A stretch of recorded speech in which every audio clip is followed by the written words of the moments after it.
Hi there, I'm Joey, I'm Jacob. and we are watching Star Trek for the first time. Last time on Star Trek, Wesley's a little loser that can't get into Starfleet, and Picard's a little loser who won't go back to Starfleet. Is what it is. Today we're watching an episode called Heart of Glory, which I don't know. It just sounds like a cool title. I like that. Heart of Glory. Maybe this will be like a Worf episode. That would be cool. That'd be very cool. We were literally just saying in the last episode that it'd be cool to get some more war-focused thing. I'm hoping that would be cool. Yeah. But I guess we will find out. We're gonna get into post-episode thoughts in a second. Be sure to join us then. We're about to watch Heart of Glory. You know, I think it was definitely like really high up there throughout the runtime, especially towards the end. But I think the last 5 minutes sealed it. I think this is probably my favorite episode of the show so far. Off top of my head, it's definitely my favorite episode. Like off top of my head, based off of the other good episode. No. Yeah.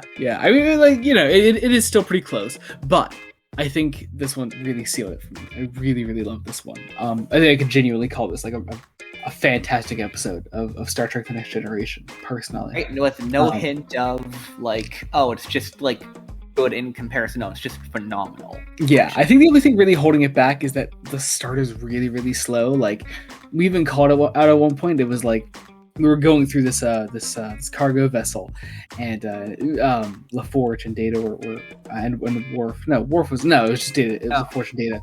They were searching through it, and it was like, okay, well, I feel like we're gonna find something here, but it's taking a really long time to do that. It doesn't happen until like nearly 15 minutes into the episode.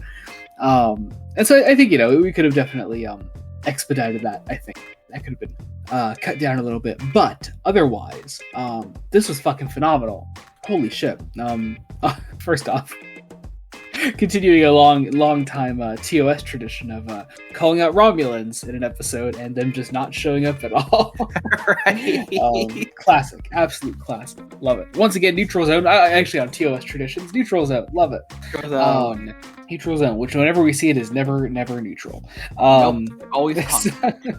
So yeah. Also, I will say I did enjoy the first 15 minutes, just like, you know, but like reasonably so. You know, I think we could have gotten to the point of the episode much faster. But I like the idea of seeing like Geordi's point of view. They make that technology to like literally see from his perspective, and I like some of the interactions between like him and Picard leading up to that, where he, you know, they like look at Data and he's like, oh, he's got like this like light emanating off of him, and Geordi's like, yeah. He's like, wait, you don't see that at all? Right? Which is a funny moment, but also just, I don't know, I really enjoyed that. I thought that was really, really cool. But it's a great 15-minute like piece for Geordi, but the rest of the episode is like it's just a solid Worf character piece. Yeah, really funny. You called that out at the start of this video, and of course last episode we were asking for more Worf, but no, this is just a straight up Lieutenant Worf episode. I thought it was great. We meet these other Klingons that were hiding out in this cargo vessel. We learn eventually that they had destroyed their own ships, that they would eventually be found like this. They return to the Klingons.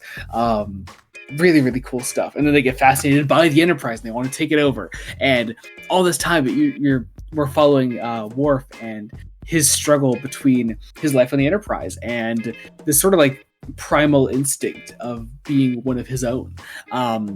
We do also get, and more importantly, primal instinct to follow people like of his people that are also of the past, like of past attitudes. Yeah, like Klingons aren't really like that anymore.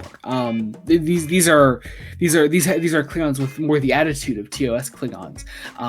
You know, minus the racism, which is lovely. But I think it's great to see Worf is sort of like struggling with this.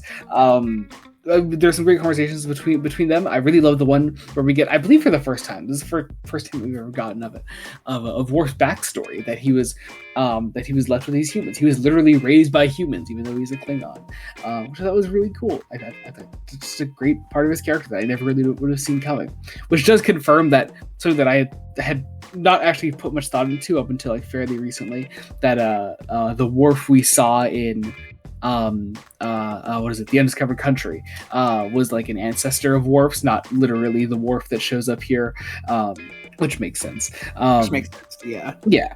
I should have thought of that before, but whatever. But yeah, I don't know. I really loved those interactions. I love, first off, it starts off kind of funny because like the second these Klingons see Worf, they just like start roasting him. They're just like, fucking Starfleet Klingon, sure, whatever you fucking say. But also what I hadn't realized is that we talk a lot about how. In these videos, we talk a lot about how TNG sort of recreates the general structure of TOS, mostly in its three main characters. You had Kirk, Spock, and McCoy in TOS, and here you have Picard, Riker, and Data. And we were like, well, Riker is sort of the McCoy, really, in a much more important role, and Data is kind of the Spock in how he interacts with that group. But really, I think in a more literal sense, is Worf not more the Spock of this show? In that his role on the ship is wholly unique to him. He is the only Klingon in Starfleet, as Spock was the only Vulcan in Starfleet at the time.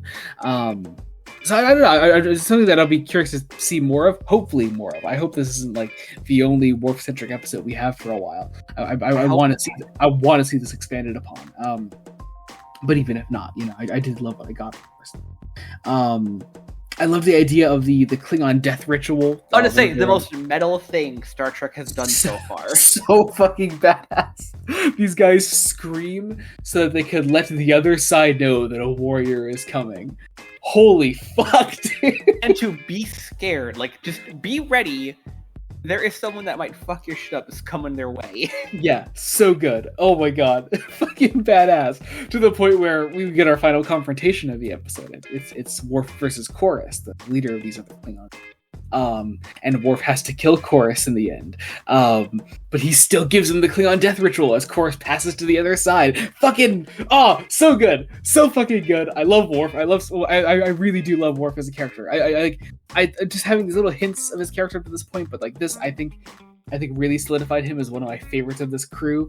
I think he's fantastic. And it also shows too that like his role in the security team is different than Yar's. Yar might lead it, at least by all appearances. She seems to be like the leader.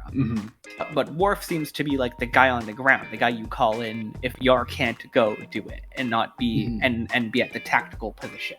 But shit, honestly, give me Worf any day. I need more of this guy. I right? need to see more. I really, really need more. Because holy fuck, what a character. Goddamn. Well, that was Heart of Glory. Oh my god. Just fucking awesome.